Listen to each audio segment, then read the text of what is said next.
안녕하세요, 대희입니다. 제가 이렇게 카메라를 켜게 된 이유는 제가 드디어 공인중개사 합격증을 받게 되었어요. 제가 올해 계획한 가장 장기 프로젝트 중 하나였던 공인중개사 시험 합격에 대한 이야기를 해드리려고 해요.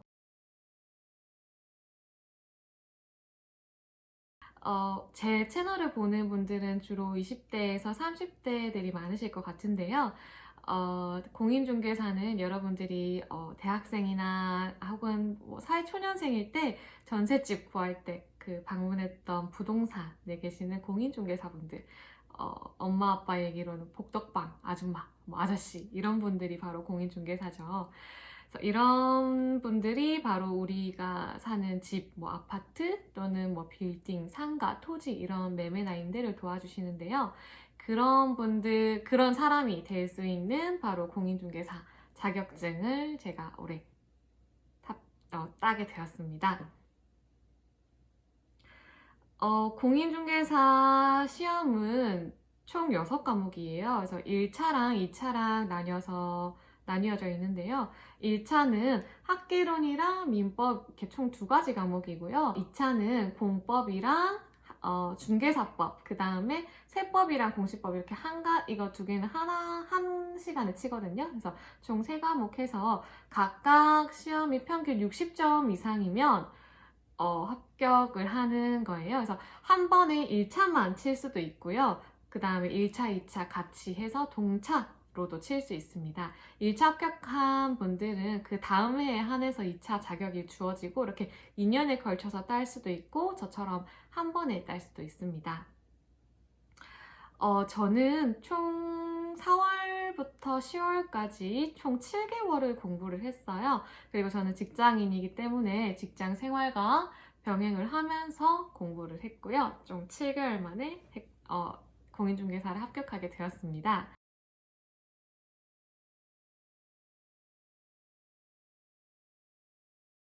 공인중개사는 누구나 도전하시는 게 저는 좋다고 생각해요. 나이나 성별이나 뭐 그런 제한도 없고요. 그런 자격이 엄청 자유롭기 때문에 요즘처럼 뭐 코로나 시대에 이런 불안정한 고용 시장에서 조금 따놓으면 마음이 든든하고 또 추후에 더 많은 기회를 줄 수 있는 그런 시험이지 않을까 싶습니다. 올해 초에 엄청 뜨거웠던 부동산 시장에 관심이 생겼어요. 뭐 물론 지금도 뜨겁긴 하지만. 그래서 이제 부동산이나 그런 것들에 대해서 공부를 하는데 제가 너무 이런 것들에 무지했던 거예요. 이런 투자에 대한 세상이 엄청나게 넓고 재밌기도 하고. 그래서 이제 계속해서 공부를 하다 보니까 공인중개사 시험이 눈에 들어오더라고요. 이제 공인중개사 시험 과목에 그런 뭐 세법, 세금에 관한 거나 뭐 그런 공법, 뭐 재개발, 재건축, 토지 이런 거에 대한 내용이 나오니까 한번 도전해보는 것도 좋겠다. 이거 알아놓으면 좀 도움이 되지 않을까 하는 생각이 들어서 이제 도전을 하게 되었습니다. 그리고 조금 그런 것도 있었어요. 이제 내가 이 직업을 때려치워도 그래도 나는 뭔가 이런 자격이 있으면 내가 할 수 있는 일이 있으니까 조금은 덜 마음이 조금 가볍지 않을까, 조금 든든하지 않을까 하는 생각에 조금 보험적인 성격도 솔직히 있었어요. 그래서 올해 이런 이유들로 부동산 공인중개사에 도전하게 됐습니다. 직장인 분들은 오후에 시간을 확보하는 게 굉장히 어렵잖아요. 뭐, 야근을 해야 될 경우도 있고, 회식을 해야 되기도 하고, 막 친구들도 만나야 되고, 약속도 많고 하기 때문에, 이제 주로 저는 새벽에 공부를 많이 했고요. 그리고 올해는 코로나라는 특수한 상황 때문에 약속이 많이 없는 것도 좀 한몫한 것 같아요. 새벽 4시나 5시 정도부터 일어나서 이제 출근하기 전 8시까지 이제 공부를 했는데요. 초기에는 주로 인강을 들었어요. 뭐 그다음에 기본, 뭐 문제풀이, 심화, 뭐 마무리 이렇게 해서 단계가 엄청 많아요. 그리고 과목이 총 6과목이다 보니까 들어야 하는 인강의 개수도 만만치 않더라고요. 주로 새벽에 일어나서 인강을 듣고 뭐 사이클을 타기도 하고 운동도 조금씩 했고요. 이제 8월 이후부터는 주말에도 공부를 하려고 노력을 했어요. 8월 전까지는 이제 주말에 공부하려고 해봤는데 너무 힘들더라고요. 이제 친구들도 만나야 되고, 막 가족들과 시간도 보내야 되고, 하고 싶은 것도 많고 하니까요. 그래서 8월까지는 주말에는 조금 쉬엄쉬엄 하려고 했고, 이제 9월, 8월, 9월부터 이제 시험이 다가오면서부터는 주말에도 공부를 했습니다.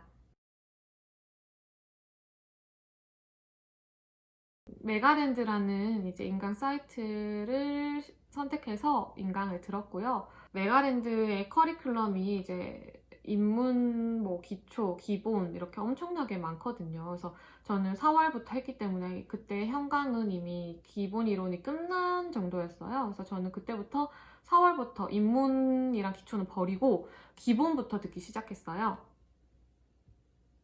기본 인강을 싹 돌리고 그 다음에 심화 이론을 돌리면서 기출문제를 풀었었고, 그 다음에 기출문제 풀고 예상문제도 풀고, 마무리 이론 강의 부족한 부분들 위주로 들었었고, 기출문제와 이제 마무리 정리, 이론 정리해서 부족한 부분들을 계속 채워나가면서 단권화를 했어요. 그래서 10월 달에는 단권화 한 것들만 주구장창 엄청나게 반복해서 외웠습니다.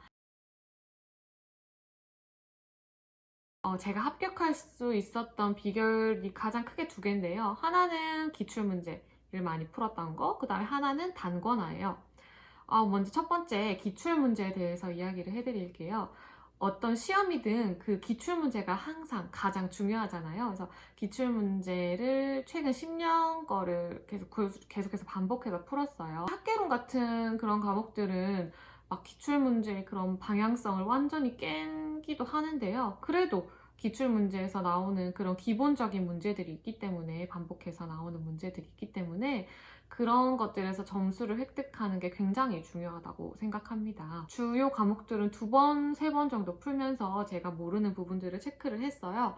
그리고 기출문제를 많이 풀다 보면 이런 내용이 중요하구나, 이런 내용이 시험에 많이 나오는구나 하는 방향성까지 알 수 있기 때문에 기출문제는 선택이 아니라 필수라고 생각을 합니다. 예상 문제는 시간이 없는 분들은 스킵하셔도 될 것 같아요. 저는 주요 과목들은 예상 문제도 풀었는데 그렇게 크게 막 도움이 됐다고 생각은 안 돼요. 시간이 많으면 물론 푸는 게 좋겠지만 시간이 없는 분들은 예상 문제 정도는 스킵하시고 그냥 기출문제를 한 번 더 돌리시는 게 도움이 될 것 같아요. 저는 메가랜드 요약서와 그 각 강사님들이 나눠주시는 그런 요약본들을 위주로 단권화를 했어요. 그 최대한 얇게 내가 한 번에 쫙 볼 수 있을 정도로 얇게 만들어서 그 안에 있는 내용의 부족한 부분들, 제가 기출문제에서 계속 반복해서 틀리는 그런 이론 부분들은 추가해 가면서 최대한 얇게 단권화를 했고요. 10월달 가서는 그 단권화된 내용들만 정말 달달달 어느 쪽에 뭐가 있는지 외울 수 있을 정도로 완전하게 암기를 했습니다. 제가 왜 공인중개사 시험에 도전을 했는지, 그다음에 어떤 방법으로 공부를 했는지 간단하게 알려드렸는데요. 혹시나 더 궁금한 점이나 저한테 물어보고 싶은 점이 있으시면 댓글로 남겨주시면 감사하겠습니다.